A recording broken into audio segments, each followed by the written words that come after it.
Fim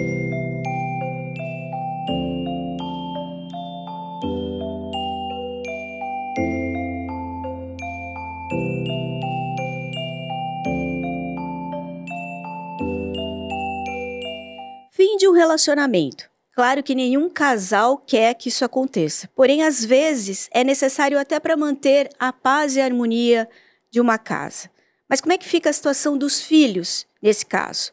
Segundo o Código Civil Brasileiro, a guarda dos filhos pode ser unilateral ou compartilhada. Essa é apenas uma questão que a gente vai trazer aqui nesse episódio do Mães de Jundiaí, que está começando agora. Um tema importante, sério, porém importante. É muito importante porque eu acho que as mulheres não têm um mínimo de noção de tudo que envolve um divórcio de fato, principalmente falando no campo jurídico. Então, por isso, nós trouxemos aqui, vou tentar falar o sobrenome dela correto, doutora Samires Verzemias. Falei certo? Vermesiace. Falei que eu ia falar errado? Tudo bem. Estamos aqui para isso. É advogada da família e trouxemos ela aqui exatamente para tentar esclarecer um pouco todas essas questões que com certeza existem lá na comunidade e nós estamos trazendo para esse episódio. Eu citei aí 2 tipos de guarda. Existem outros? Não, são esses 2 tipos mesmo. Hoje até, mais recentemente, né, a partir de 2014, a gente teve uma lei que trouxe a questão da guarda compartilhada como regra. Ou seja, hoje a gente tem que pensar que a guarda compartilhada ela tem que ser aplicada como regra, salvo algumas exceções. Quais são essas exceções, né? Só não deve ser aplicada se, por exemplo, o pai ou a mãe não quiser. Aí eu não quero a guarda compartilhada para mim. Pode ficar você com a guarda. Aí é aplicada unilateral. Ou se, dependendo da situação, realmente não tiver condições. Tá? E aí, quando eu falo condições, não tem a ver com condições financeiras. Tem a ver mais, por exemplo, questão psicológica. Aquela pessoa realmente não pode ter responsabilidade em relação àquela criança. Ela não tem condições psicológicas, digamos assim, de cuidar daquela criança. É um exemplo. Então, em regra, hoje, tem que ser a guarda compartilhada. E como que funciona a guarda compartilhada, para quem não tem noção de como funciona? Eu recebo muito essa pergunta no escritório, porque as pessoas confundem a guarda compartilhada com alternância de casas. E são coisas totalmente diferentes. A guarda em si, ela tem mais a ver com responsabilidades dos pais, né? Compartilhamento de responsabilidades, compartilhamento de convivência, do que qualquer outra coisa. Então, o que significa na prática ter a guarda compartilhada? Significa que aquele filho ou aquela filha, ela vai conviver de uma forma equilibrada com os dois. Ela não vai ficar, por exemplo, com a mãe a maior parte do tempo e com o pai só de final de semana. Entendeu? A guarda compartilhada é para os dois conviverem de uma forma equilibrada com a criança. Tá? E aí tem a ver, obviamente, também com a responsabilidade. Não adianta o pai, principalmente o pai, né, que fala que era guarda compartilhada para pagar menos pensão, mas é a mãe que vai decidir tudo. Não, a guarda compartilhada também é para isso, é para os dois decidirem, os dois conviverem e terem também as responsabilidades iguais. Tá? Então, é nisso que consiste a guarda compartilhada. E aí um ponto interessante também tratar é a questão da pensão. Porque quando fala da guarda compartilhada, já acha, não, vai ter guarda compartilhada, não vai pagar pensão, ou vai pagar menos pensão. Não é verdade? Não tem nada a ver. Não tem nenhuma ligação, tá? A pensão é uma coisa e a guarda é outra. Até porque tem muitos casais que têm a guarda compartilhada, mas o filho fica a maior parte do tempo ou com a mãe ou com o pai. A maior parte dos casos com a mãe. Então, não tem sentido você ter a guarda compartilhada, a criança fica, mesmo assim, a maior parte do tempo com um dos genitores e o outro não quer pagar a pensão. Então, não tem nada a ver, tá? Mas, assim, resumindo mesmo, a guarda compartilhada é dividir o tempo, né, de uma forma equilibrada e dividir também as responsabilidades. Há quem diga que cada juiz tem uma cabeça. O que na hora de decidir essa questão toda, que vem depois da separação, pesa de fato? Para a guarda, você diz? Então, a primeira coisa é, os dois querem a guarda compartilhada? Se os dois quiserem, o juiz não vai interferir nisso, tá? Agora, se tiver aí num processo litigioso que um quer e o outro não quer, ele vai, obviamente, pender pelo que a lei diz, que é a regra, né? Estipular e fixar uma guarda compartilhada, e aí ele vai ter que analisar se, naquele caso, realmente não tem condições de ser. Ou seja, vamos dar um exemplo aqui. A mãe está falando que não quer que o pai tenha guarda compartilhada porque o pai não fica em casa, tem um trabalho que ele, né, tá sempre na rua, não fica com a criança vai ficar a maior parte do tempo com os avós ou a maior parte do tempo sozinho. Ele não vai exercer aquela guarda compartilhada. Então, pode ser que o juiz olhe aquilo e fale, realmente, ele não tem condições de exercer essa guarda, não porque ele não queira, mas porque ele não tem tempo, porque o trabalho dele não proporciona isso a ele. Entendeu? Então, o juiz ele vai olhar, obviamente, em primeiro lugar, o que a lei diz, que é a aplicação como regra, mas ele também vai ter que olhar a situação, o caso, né, caso a caso, se convém ou não a aplicação dessa guarda. Porque ter uma guarda compartilhada no papel é uma bobagem, né? Claro. Como é que é essa questão toda dentro da comunidade? Muitas dúvidas, ira, Muitas dúvidas. revolta. A como é que Samires é? pode até confirmar o que eu vou falar, mas assim, muitas das dúvidas que aparecem no grupo, agora a gente está com um grupo do WhatsApp também, lá também aparece muito, sobre pedindo auxílio, ajuda, indicação de advogada familiar, né, da vara familiar. Porque eu passei por um divórcio e a gente não tem noção de tudo que envolve, né? A gente está falando de guarda, mas assim, a gente tem uma lista de muitos outras preocupações que a gente tem que ter e que tem que estar ali de acordo entre o pai e a mãe, e se não tiver de acordo, tem que chegar ali num juiz, em alguém para né, fixar aquilo ali de uma forma que seja bom para a criança, né? Eu acredito que tudo que é visto ali tem que ser pensado principalmente na criança, né? Com certeza, com certeza. O grande ponto disso é que durante um processo de divórcio nem todo mundo está bem, né? A grande maioria justamente não está bem. Então isso acaba interferindo na criança. E o que a gente percebe ali? Os pais, né, em geral, não dá para falar que são todos, obviamente, mas a grande maioria que está passando por um processo de divórcio está olhando para si. Eu quero a guarda, eu não quero a guarda. Nesse momento, eles ainda não estão pensando na criança. Por mais que fale, não, eu estou pensando no meu filho, eu estou pensando na minha filha, nesse momento ainda não está pensando. É muito difícil isso acontecer. E aí, a gente tem que tentar mostrar para o cliente, né, para as pessoas, que o ponto principal é a criança. Você tem que pensar que aquela menina, aquele menino, ele quer conviver com os dois da mesma forma que já convivia antes, enquanto eles eram casados, né? Então, o que a gente costuma, inclusive, falar para as pessoas é que o ideal é que elas resolvam. Tentem fazer um acordo, porque é muito melhor do que você levar para o judiciário. Sempre falo isso, porque você está levando o seu problema, que só você conhece, para uma outra pessoa decidir. Eu não posso decidir por você. Né?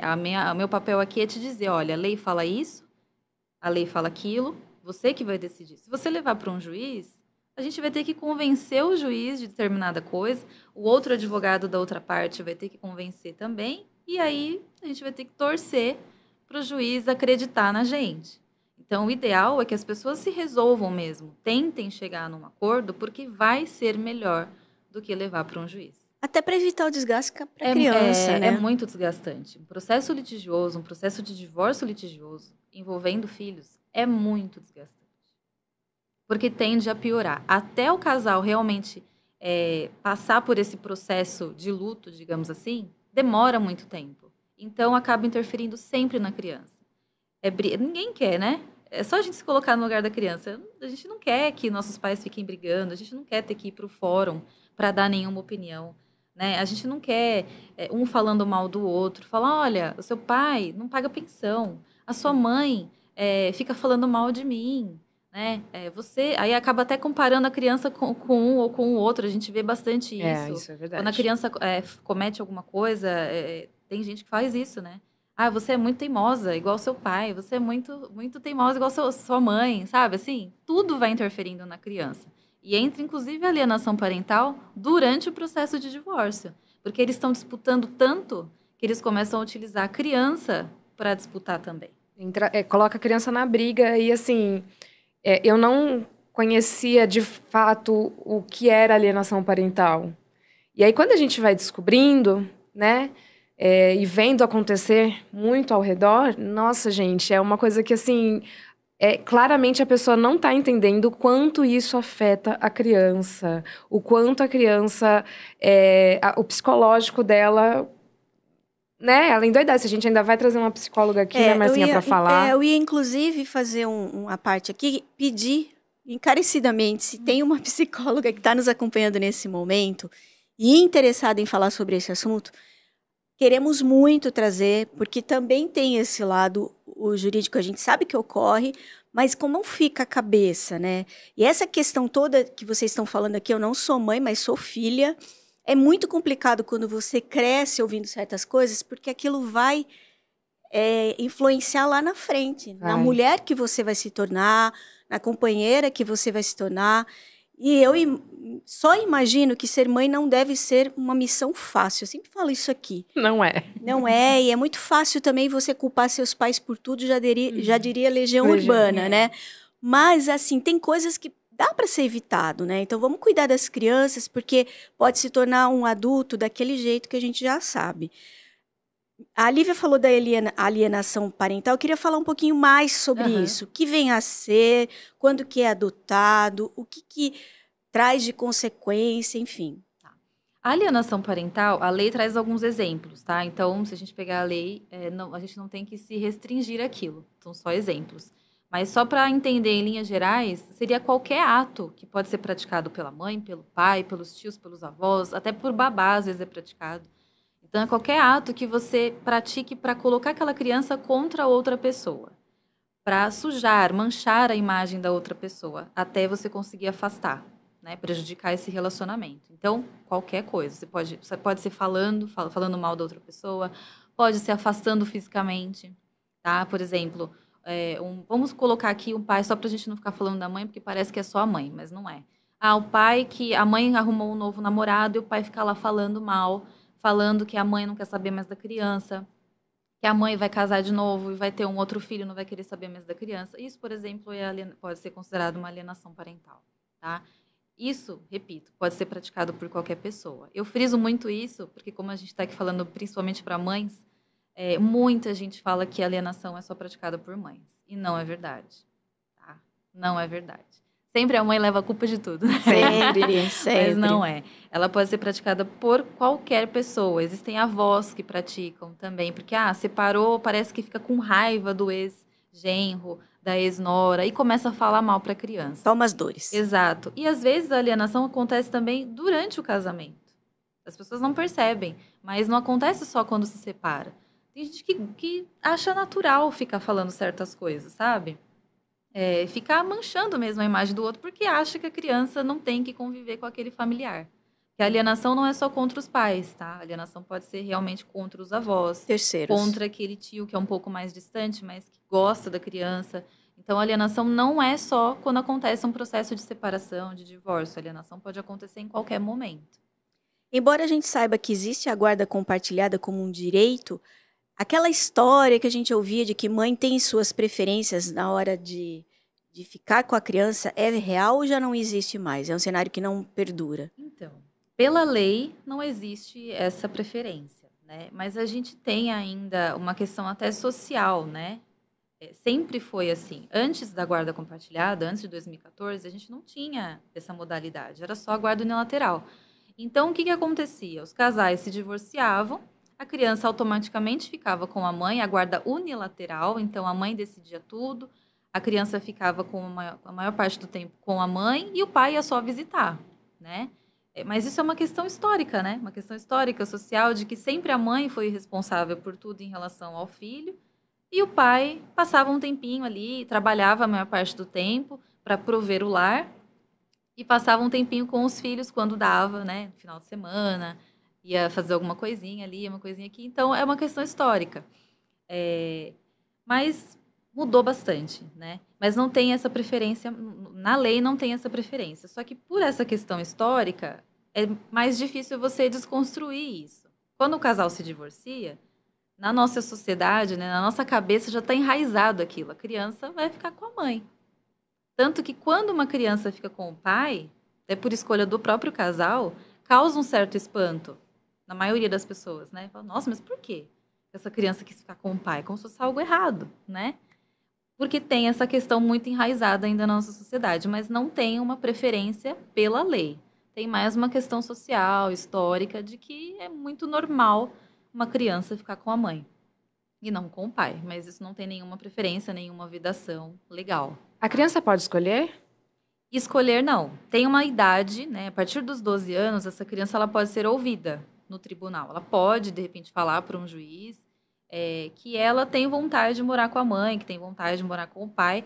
A decisão não é dela. Mas, obviamente, que ouvir uma criança falar isso vai interferir de uma certa forma na tomada de decisão. Mas ela não decide. Ela pode opinar, né? E aí também essa escuta da criança é uma escuta especializada, uma questão ali mais lúdica, né? Não é num tribunal, né? Mas ela pode ser ouvida a partir dos 12 anos. Só não pode decidir. Tá.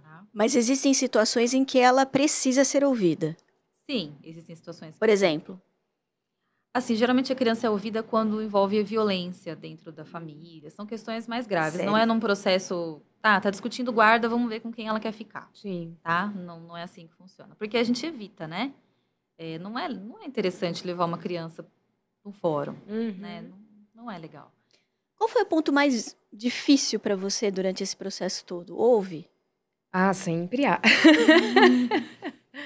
Sempre há. Principalmente porque eu me separei e 1 ano e meio, 2 anos depois veio a pandemia. Então eu fiquei presa com a minha filha 24/7.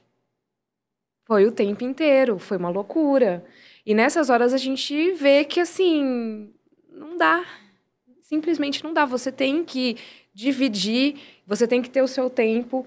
Então, fora o processo psicológico, né, de estar o tempo inteiro, eu queria assim, não, a Bia é minha, a Bia vai ficar comigo.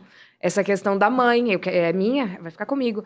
Mas depois a gente vai vendo a necessidade de dividir, não só por nós, porque pra gente é muito importante ter esse tempo nosso, mas pra criança conviver com o pai, ter essa visão do outro lado, né?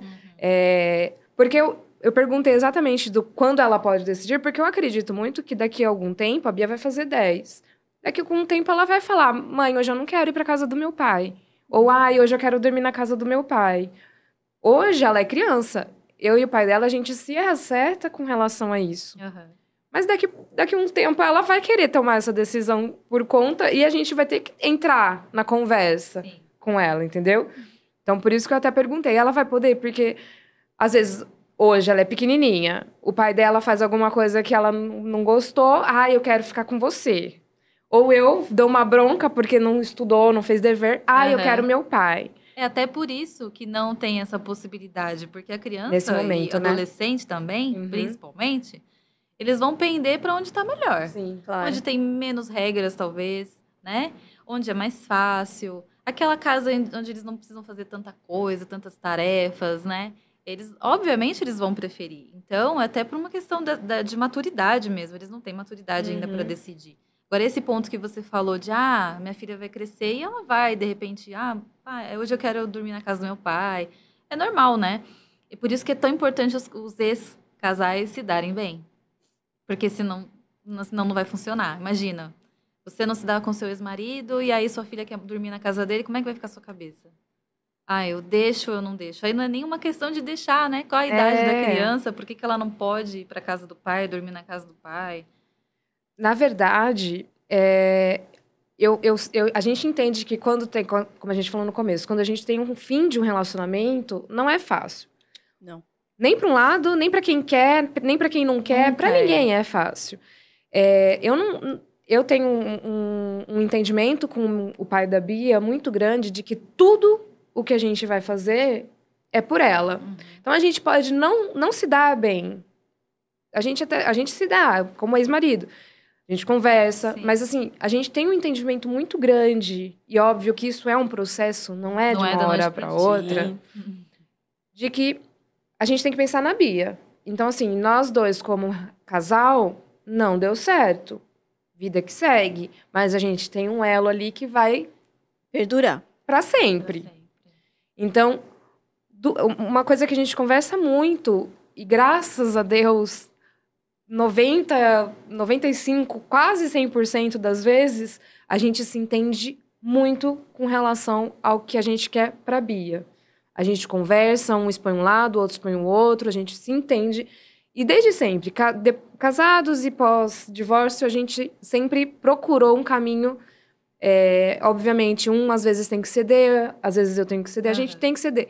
Mas entendendo que é pela Bia, não é a minha vontade, não é a vontade dele. Por exemplo, a gente está gravando esse episódio antes do feriado do Dia das Crianças. O feriado é dele, é todo dele. Mas apareceu uma oportunidade para eu levar a Bia amanhã num lugar super gostoso que ela vai adorar. Mandei mensagem, viu? Tudo bem, se eu for, você tem algum compromisso? Você já tinha armado alguma coisa? Não, falei assim, então tá acontecendo isso. Tudo bem pra você? Ele, claro, se ela vai se divertir, tem que mais é que levar. E já aconteceu o contrário também, de ser um fim de semana comigo e ele tem uma festa, é tudo questão de conversar. E uma questão de respeito, né? Porque, principalmente. Vocês já passaram por essa fase que eu falei, uma fase de luto, digamos assim. Mas tem pessoas que essa fase perdura durante muito tempo. E não tem esse respeito. Porque não está colocando também como ponto principal o interesse da criança. Então, falar, é o meu final de semana, é o meu feriado. Então, nem que a menina fique aqui trancada comigo, exatamente, é meu. Então, não tá pensando no filho, na filha. Tá pensando no seu interesse. Na briga. E na intenção de prejudicar a outra pessoa. Exatamente. Que, na verdade, é a criança que acaba sendo prejudicada. Porque pra mãe, assim, vai ser super legal, você vai passear com ela, mas pra você, tanto faz estar naquele lugar. O ponto mesmo é ela, né? Exatamente. Então, isso que é essencial. E eu entendo que não é da noite pro dia. Não vou chegar nas pessoas e falar, olha, você precisa fazer isso. Eu sei que vai demorar. Pode, para alguns é mais rápido, para outros não. Mas é importante, né? E tem uma questão também que eu costumo falar bastante com os clientes, que até envolve psicanálise, né? Tem pessoas que estão passando por essa fase, mas elas querem ainda ficar amarradas na outra. Ainda gostam da outra. Então, nem que seja por um processo judicial, nem que seja para ficar brigando, ela quer ficar presa naquela pessoa de qualquer forma. Então, não interessa. A gente pode falar. Não vai adiantar. Então, por isso que a gente tem tantos processos litigiosos, assim, de divórcio. Porque ainda estão passando por esse processo de luto, ainda estão querendo ficar amarradas na outra pessoa, ainda que seja para brigar. E enquanto não passar por esse processo, quando não superar isso, não adianta, não tem lei que vai adiantar, não tem juiz que vai conseguir ajudar. É a própria pessoa que tem que se ajudar. O que a Lívia experimenta já é uma situação de calmaria. Nem sempre é assim. O ponto, vou fazer a você a pergunta que eu fiz a ela. Qual que é o ponto de maior divergência no momento de decidir a questão das crianças e dos filhos? É a guarda. É sempre a guarda. Quando fala do filho, é sempre a guarda. Porque a guarda também interfere em tudo, né? A guarda vai interferir na pensão. A guarda vai interferir nas visitas. Então, tudo gira em torno da guarda. Porque, primeiro que eu falei, as pessoas não têm esse conhecimento de como funciona a guarda, então fica atrelando tudo a ela. Então, eu quero a guarda compartilhada porque eu vou pagar menos pensão para essa criança. E não é verdade. Não é isso. Eu quero a guarda compartilhada porque eu quero participar de tudo, mesmo que nunca tenha participado, mas agora quer participar. Só para interferir, entendeu? Por exemplo, tem a maioria, né? Digamos assim, vamos pôr que seja a maioria, mas a mãe decide tudo, sempre, durante o casamento. O pai é responsável por prover o lar, vamos colocar esse modelo aí tradicional. Quando separa, de repente o pai quer saber de tudo. Quer saber como é que vai na escola, quer saber quem são os amiguinhos, quer saber as notas, quer saber tudo, e sempre está em desacordo com o que a criança faz, o que a mãe faz, entendeu? Mas por quê? Porque quer ainda prejudicar aquela mulher de alguma forma, porque ainda quer ficar amarrado nela. Então, o ponto sempre aguarda, porque sempre vai estar preso em outras questões. Uma dúvida que eu tenho é até... De novo, abro um parênteses aqui, a gente está buscando uma avó /mãe para trazer aqui. Então, estamos à caça dessa mulher. A avó pode entrar na disputa da guarda dessa criança? Pode, pode. Não são situações tão fáceis. Eu tenho, inclusive, um processo Eu estava falando com ela hoje, para você ver a coincidência. Tem muitos casos, sim, que eles entram, mas são situações muito complicadas. Por quê? Porque você tirar a guarda do pai ou da mãe é muito difícil. Eles são os responsáveis principais, né? Afinal de contas, são os pais dessas crianças. Mas tem situações em que eles oferecem risco, né? E aí, obviamente, o avô, a avó, ou os dois têm aquela preocupação e têm mais condições de criar aquela criança. Esse caso em especial, obviamente, eu não posso compartilhar muitos detalhes, mas nesse caso, a criança sempre foi criada pelos avós, tá? Porque os pais se separaram, o pai se dá muito bem com os avós, tá? São os avós maternos, e o pai se dá super bem com os ex-sogros. Ele sempre ficou super tranquilo em relação a isso, porque ele fala, eu não tenho condição de criar, me dou muito bem com eles, me dou muito bem com a minha filha, mas eu não tenho condição de criar. Por mim, não tem problema nenhum. Já a filha desse casal não quis saber da criança. Ela se separou e quis curtir a vida, entendeu? Ela deixou claro isso para os pais. Olha, eu não quero... nesse momento, eu vou deixar ela com vocês e vou aproveitar um pouco a minha vida, porque eu era casada, enfim. E esses avós, então, passaram a criar essa criança. Essa mãe começou a apresentar alguns problemas psicológicos. Teve aí questão de uso de drogas, e, enfim, tentativa de suicídio, coisas muito pesadas. Por precaução, os avós entraram com ação de guarda e conseguimos a guarda para esses avós. Mas você vê, né? É uma situação muito peculiar. Sim. Que conseguimos demonstrar ali que aquela criança corria risco com essa mãe, né? Que não tinha condições de ficar com o pai, porque o pai também não queria, e a mãe não tinha condições psicológicas, nesse caso, de criar essa criança. Então, foi por proteção. Não é a regra é realmente a criança ficar com o pai ou com a mãe, mas se precisar, pode sim. O que você diria para um casal que está iniciando esse processo doído a partir de agora e que tem os filhos? Primeira coisa que eu falaria, com certeza, é tentar fazer um acordo. Eu conversaria, a gente ia ver item por item, questão de guarda, questão da pensão, questão da convivência, né? Quais dias aí que a gente conseguiria definir para dividir, férias, feriado, né? Definir tudo para tentar fazer um acordo. Assim, o que a gente tem que tentar mesmo no começo é um acordo. Nem sempre é possível. Às vezes, até durante essa negociação pode causar algum atrito, ter alguma briga, mas a gente tenta, porque é a melhor coisa, né? Até costumo falar isso, porque as pessoas olham para o advogado e falam, não, o advogado quer um litigioso, porque é mais caro, né? Ele vai ganhar mais dinheiro. Mas não é só isso, né? A gente também, pra gente ficar anos num processo de divórcio que não anda, que as pessoas só brigam, né? A gente vê aquela criança, tem criança que a gente vê crescer, que vai no escritório, a gente vê aquela criança crescendo no meio daquela confusão.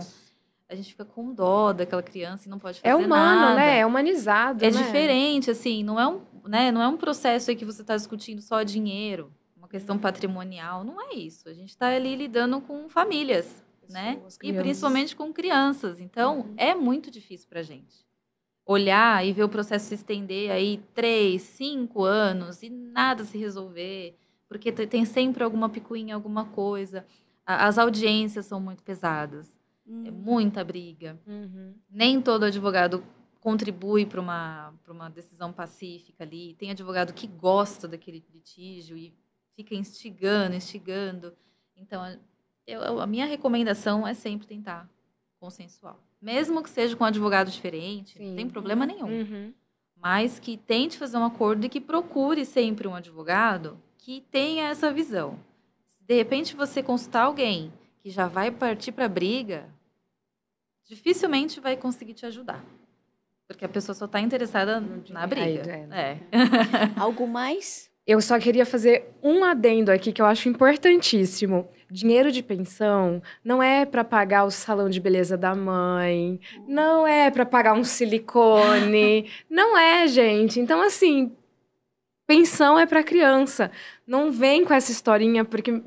graças a Deus eu não tive esse problema. Eu já vou deixar bem claro aqui para não tomar bronca. Não tive esse problema, mas o que eu ouço, o que eu leio sobre mães que ganham R$200, R$300, sei lá quantos reais, e o ex-marido fica falando que a pensão é para pagar coisas da mulher. Mas como é que eu vou pagar, Exato. né? Que é a prestação de contas. Eles procuram o escritório para pedir prestação de contas. Aí a gente pergunta, mas quanto que o senhor paga, né? Isso. A pessoa não tem a menor consciência de quanto custa uma criança. De quanto tem de despesa aquela criança. Exatamente. Mas será que esse pai não ajudou a... Não tem consciência de quanto é. Ou será que tem, mas... Ou só tá querendo pegar no pé. Acho que existe de tudo. Mas assim, apenas porque não. Né? Não dá. Não tem sentido. Não tem menor sentido. Não tem menor sentido. E as coisas estão cada vez mais caras, né? E aí você tocou num ponto bem importante. Quando o casal se separa, a gente tem que tentar manter a situação daquela criança... O padrão dela. O mesmo padrão, entendeu? Não é, separou, agora não vamos pagar mais a escola, entendeu? Sempre estudou num colégio particular e aí agora você quer colocar num colégio público. Não é que o colégio público não seja bom. Pelo contrário, aqui em Jundiaí, inclusive, graças a Deus. O pessoal fala super bem, né? Minha filha ainda não vai para escola, ela tá fazendo 8 meses hoje. Então, ainda não sei como que funciona. Mas não é isso. Mas sempre estudou naquele colégio. Aí separou, vamos mudar de colégio. Sempre usou roupas de marca. Agora não. Agora a gente vai comprar só roupa baratinha, porque agora a gente separou. Não é assim. Obviamente, quando separa, existe aí principalmente no começo, né? Uma dificuldade, né? Muda um pouco o padrão do casal. Porque antes somavam-se as rendas, né? Supondo que os dois trabalhem, né? Somavam-se as rendas. Então, dividiu, obviamente vai diminuir aqui e ali. O pai vai embora da casa, vai deixar a casa. Ele vai ter despesas com a nova casa, mesmo que ele vá morar sozinho, ele, sei lá, vai pagar um aluguel, vai ter outras despesas. A mãe também vai ter a renda diminuída e vai ter que continuar pagando as despesas da casa, porque ela não vai usar a pensão para pagar todas as despesas da casa, ela vai usar a pensão para pagar as despesas da criança metade, porque metade é ela que vai pagar, entendeu?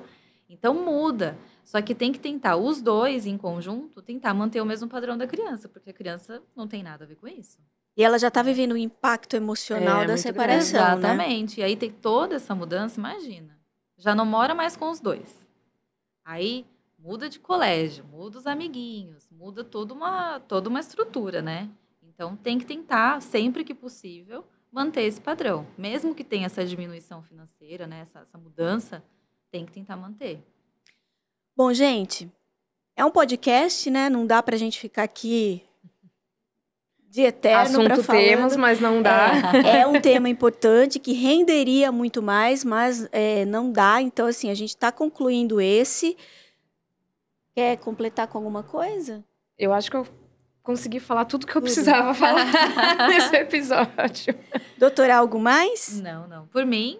Tá tudo eu certo. quero até agradecer vocês o convite, muito legal, muito bacana, um assunto muito importante. Imagina. Quanto mais as pessoas se conscientizarem, acho que a gente vai conseguir proteger ainda mais as crianças. Exatamente. A gente quer isso, trazer assuntos que sejam, às vezes, não tão leves, mas que são tão importantes quanto para vocês que estão do lado daí, que acredito eu, nos acompanhando. Lembrando sempre, né? A gente sempre convida vocês a mandarem sugestões de tema, críticas, outras coisas mais que vocês queiram falar sobre a nossa participação aqui, porque a gente só faz isso para vocês e com vocês. Exatamente. Redes sociais? Mas Jundiaí em todas as redes sociais, inclusive no LinkedIn, tá bom? No LinkedIn. E, claro, Novo Dia também é a mesma coisa. Fica lá esse podcast e todos os outros no canal do YouTube. Quer deixar o seu Instagram também? Vamos deixar. É Samires Verzemia, seu @. O Samires é com Y, tá, gente? Bom, é isso. Eu queria só dizer o seguinte, né? Nada é para sempre. Nenhum relacionamento, infelizmente. Até a guarda, ela não é definitiva, mas os filhos são. Então, vamos dar atenção, prestar bastante atenção e fazer a coisa direito. Esse está terminando, a gente volta no outro episódio. Espero vocês. Beijo, tchau. Tchau, tchau.